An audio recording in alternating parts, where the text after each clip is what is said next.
First of all, I believe as a lawyer that what APC did is unconstitutional. By the express provisions of the Constitution, Section 15, subsection 1, that defined the political objectives of Nigeria, talked about our motto: unity, faith, peace, and progress.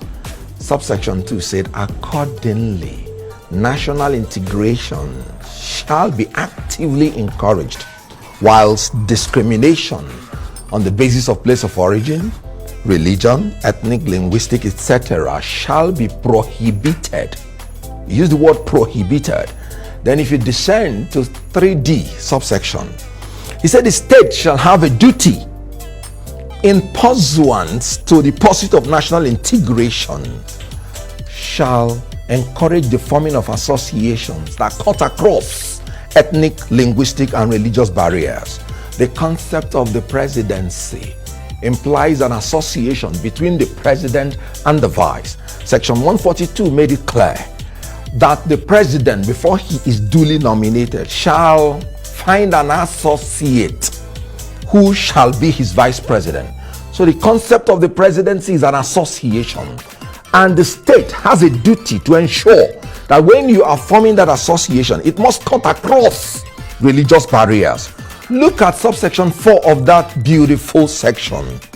It said that the state shall promote a feeling of belonging and involvement amongst the various peoples of Nigeria, to the end that loyalty to the nation shall override sectional loyalties. Yeah, I mean, we had a senator who was here and he pointed out all of that. Very good. So how does Muslim ticket at the presidency encourage integration, involvement, and participation of the Christians in Nigeria in the politics of Nigeria? And you know what? Section 17 made it clear. He said the state social order shall be founded on the ideals of freedom, equality, and justice. Equality amongst the religions and even in the population. The religion is almost 100 million versus 100 million. So how do you say it? And let me descend to the constitution of APC. Being a former member of the Presidential Campaign Council, the APC summarized it and even made it more strong. That's in its constitution. Constitution of APC. He said the APC should build a nation that will guarantee political stability, respect and understanding, mutual and peaceful coexistence, and equal opportunities to all. So we're heading towards political instability, even if the APC wins. That's what you're saying. It is very, very plain. When you have the president and the vice of a religion, no matter what you do, you are already flawed.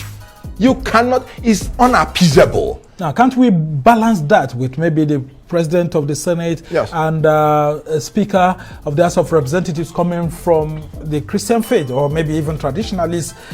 What if the candidate is already thinking towards that to create a balance? Elementary government will teach you that there are 3 different arms of government: executive, legislature, and judiciary. These arms are equal and opposite, and they are separate. So why would you talk about balancing the legislature with the executive? No, they are not an association. You balance the executive with the executive. You balance the legislature with the legislature. You balance the judiciary with the judiciary. That is the concept of the federal character and zoning arrangement. Even in the judiciary, where it is by appointment, they still take note of our federal character. And the conduct of affairs of every government must reflect that federal character.